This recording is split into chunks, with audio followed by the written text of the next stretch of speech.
Once upon a time, in the lush and vibrant plains of West Africa, there was a village called Kazimuna.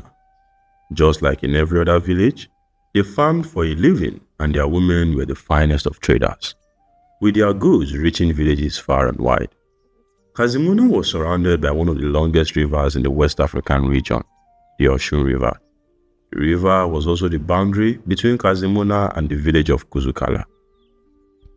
Kwame, a young and handsome man from the Lumbara tribe in Kazimuna village, had muscles defined to perfection, which made him desired by women and envied by men.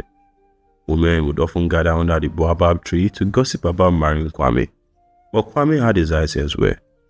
He believed the women of Kazimuna only wanted him for his looks, and so he had very little interest in them. Even though he was 31 years old, he had never had any romantic relationship all his life. For a long time, it seemed Kwame would never pass on the lineage of his father, until one fateful morning. Kwame set out for the Osun River to fetch water, and as usual, his name was on the lips of every woman he walked by. As he walked, he thought of his father, Chief Ado. Unlike any other man in Kazimuna, he had only one wife and one child, Kwame. Believing he was blessed with a single opportunity to raise a perfect son, Chief Ado devoted himself to Kwame's upbringing. As a result, Kwame grew up working on the farm, helping with household chores and assisting his mother in the market. This unusual upbringing set Kwame apart from the other men anywhere, just as his journey to the river was unheard of for men.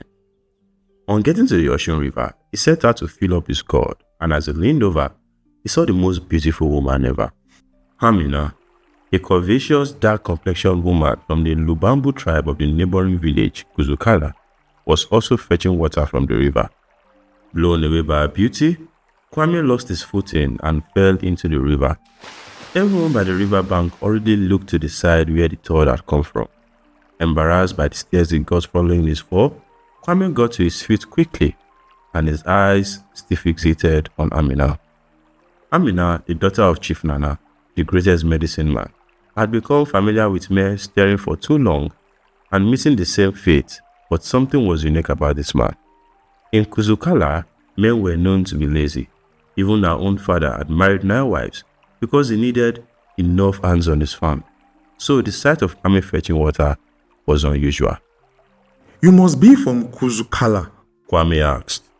Yes, and I know who you are. She responded. Shocked, Kwame asked. How? A soft smile escaped Amina's lips before she responded. I hope you know that the birds fly across our villages. Women in Kuzukala had heard about Kwame and how he was desired by all. But what he didn't know was that some women in Kuzukala fantasized about him too, because both villages rarely interacted. Well, since you know who I am, can I know who you are? Kwame said with a smile he knew women love. I am Amina, the daughter of Chief Nana. Amina replied. Kwame knew of her father and his charms, but Amina's beauty drew him in.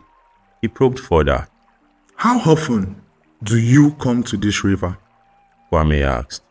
Every morning. My brothers are too lazy to come here.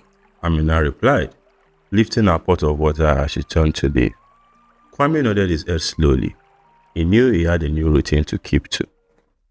In the coming weeks, Kwame would arrive at the stream earlier than usual, never wanting to miss the moment when Amina would arrive, and whenever she did, they would watch each other, grinning from ear to ear, but they never crossed the river.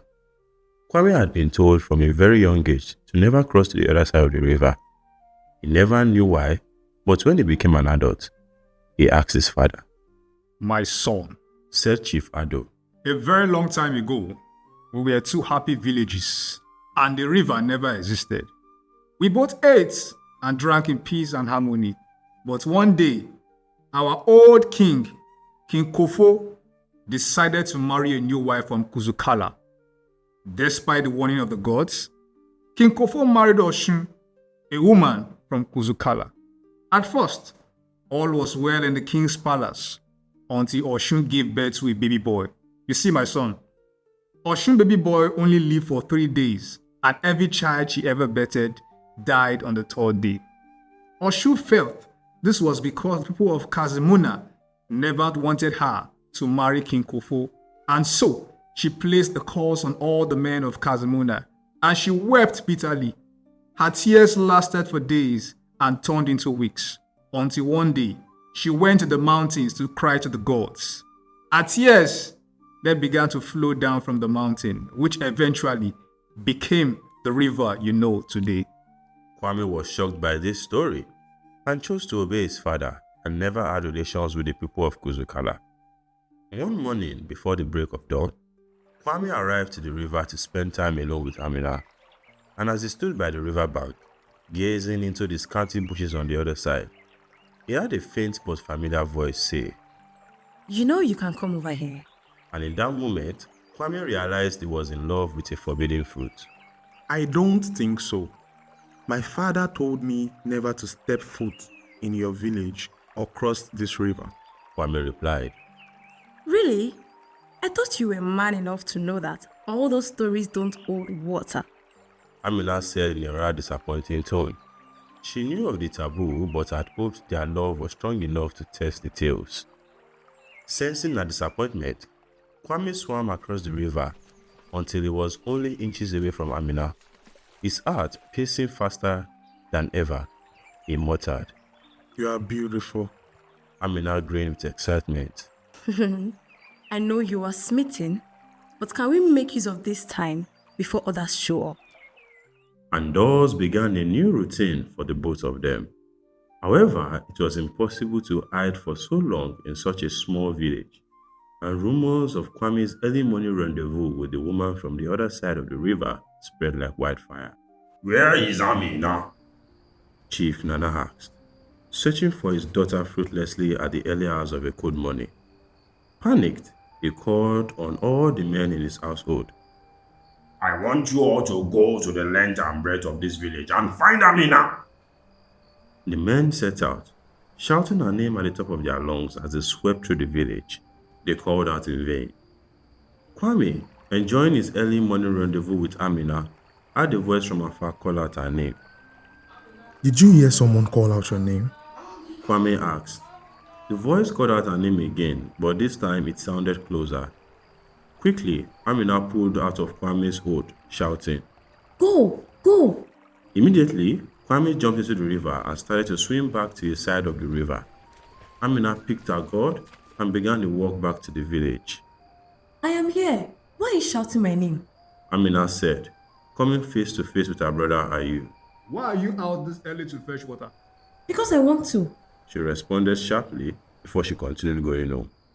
Back home, Chief Nana had gotten news of Amina being seen by the river, so he was relieved that she was safe, but also angry that she had gone out to the river so early.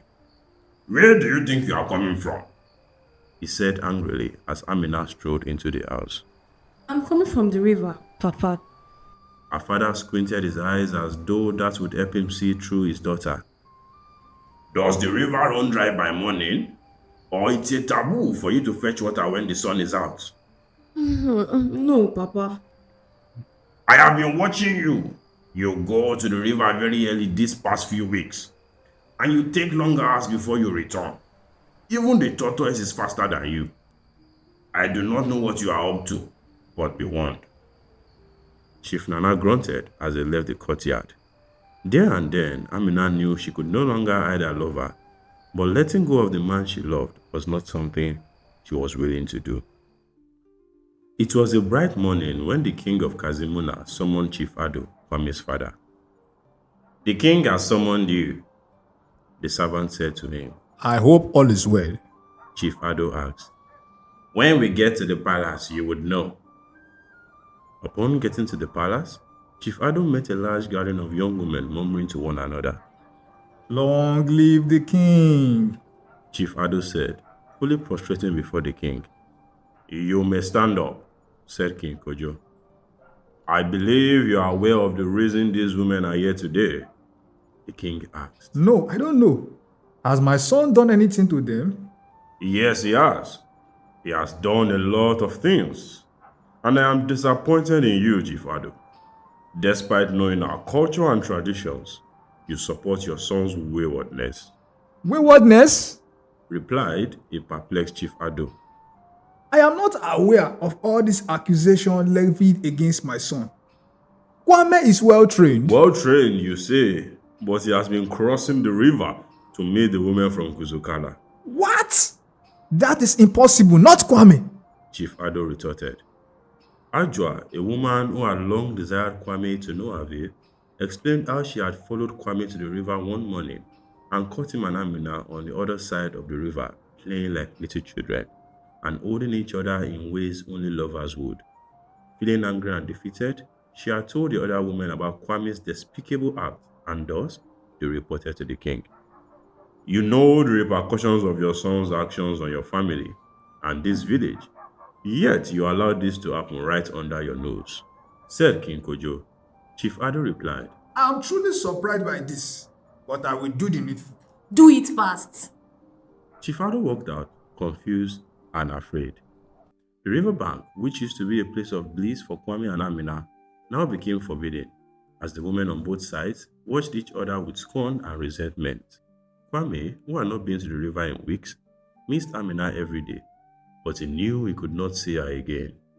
Upon arrival from the palace, his father had warned him to steer clear of Amina, reminding him of the sacrifices he had to offer to appease the gods, to avert their wrath on them and the entire village. Kwame, completely consumed by love, believed he had done nothing wrong, and that the whole story about King Kofo and Osun was nothing but a superstition. As weeks turned into months, Amina, consumed by loneliness, longed for Kwame, but she knew meeting him would only draw her father's wrath.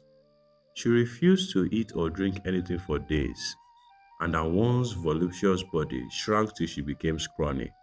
Do you want to die of hunger? Ayu asked her. No, I want to see Kwame. She answered desperately. Her father watched her become a shadow of herself. Amina, who used to reject all the men who came for her in marriage, was here refusing to eat because of a man from a tribe she could never marry. You either quit this nonsense behavior or you will join your ancestors, Chief Nana said angrily as he walked out on Amina. Later that night, when everyone was fast asleep, Amina decided she had endured for too long. She stood up and reached for her bag, packed a few clothes, and tiptoed out of the house. As soon as she had left her father's courtyard, she ran as fast as her legs could carry her. Luckily for her, the village guards were fast asleep, and so no one saw her leaving. By the next morning, all hell broke loose. Chief Nana was furious because he knew where Amina had gone. This girl will be the death of me, but I will not allow it, he said. Chief Nana wore his regalia and headed straight for Kazimuna. When he got to the river, he offered a sacrifice to the Osun goddess to grant him safe passage to cross over. Getting to the other side, he went straight to the palace. By now, there was chaos in Kazimuna. People ran helter-skelter in fear because not only had a woman from Kuzukala crossed the river, her father, a medicine man well known for his cruelty, was heading for their village. See what Kwame has done, oh! Wailed the woman. His lust has brought this upon us, said another. Without delay, Kwame and Amina were rounded up and brought before the king. King Kojo, with a calm voice, asked Amina, why have you brought this evil upon my people? My only crime is loving Kwame, she responded. King Kojo leaned over in his seat. But are you aware that this is a taboo? Amina took a long look at Kwame before responding. I would rather die because of my love for Kwame than live alone. The women in the courtyard were shocked at Amina's willingness to risk her life for love. Just as Amina replied the king, her father walked into the king's palace, bringing chaos with him. Women and children ran in opposite directions as no one wanted to see the wrath of Amina's father.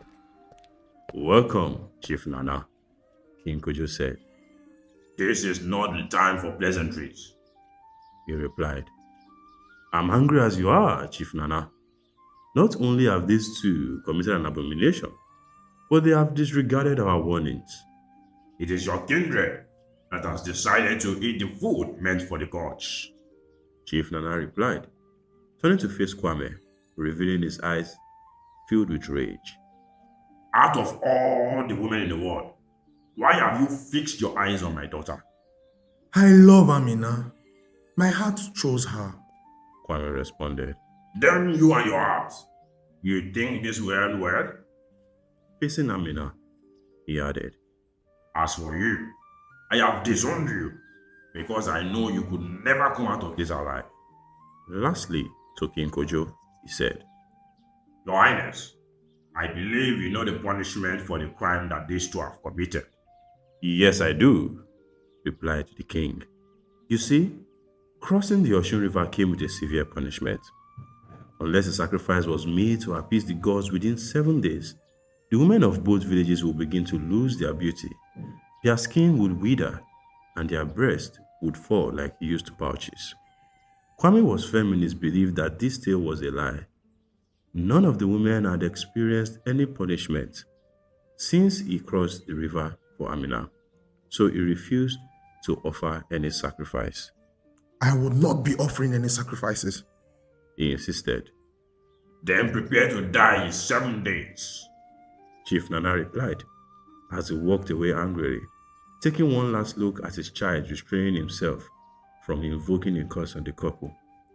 Chief Ado, Kwame's father, stood to the side while he watched as they decided on the fate of his son. He knew his son would die somehow because he had heard of Chief Nana never giving empty threats. Disappointed in Kwame's choice of a wife, Chief Ado came to peace with the fact that he would soon be childless. I would set you free to enjoy the last days of your life, said King Kojo, who believed Chief Nana's wrath would be enough to end the lover's life.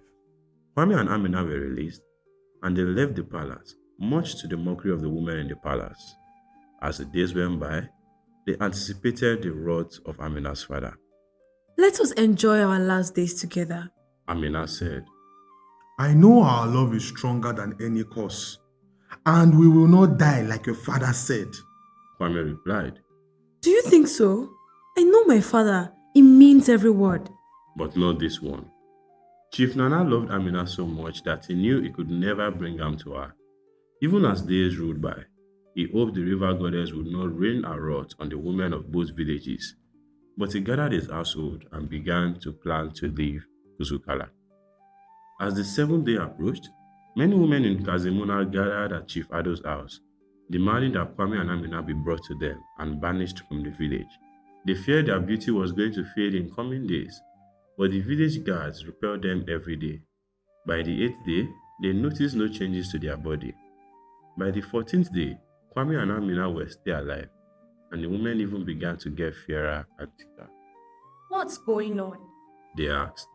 We were supposed to lose our beauty, but here we are getting fairer by the day. The Osun River was also clearer than ever, making everyone wonder what was going on. King Kojo summoned his medicine man to the palace, as he too was puzzled by the whole situation. Your Highness, Said the medicine man. you asked for me. Yes. What exactly is going on? Why are the women getting fairer by the day? And why have Kwame and Amina not died for their grievous act?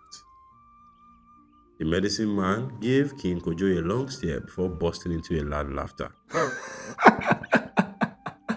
I don't need to consult the gods. Can't you see with your eyes?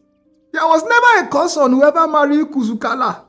We all just continue to dwell in the abomination created by our proud and selfish forefathers and deny ourselves of love, said the medicine man. You must call for a feast and reach out to Chief Nana. Kill the fattest goat and thickest cow to celebrate the love that Kwame and Amina share because they have opened our eyes to the truth. King Kojo was shocked. He had long believed that no man from Kazimuna could marry from Kuzukala. Go and get me Chief Nana, he told his servant. But the river, Your Highness, the servant muttered. Were your ears asleep when the medicine man was speaking? King Kojo asked irritably. And so the people of both villages crossed the river on that day to celebrate the love that Kwame and Amina shared. They ate and drank to their fill, and partied till dawn. Till this day, the people of Kazimuna and Kuzukala still marry one another, thanks to the love that Kwame and Amina shared.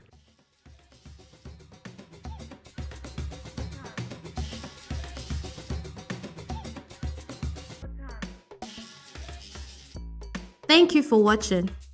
Kindly click the subscribe button for more videos like this.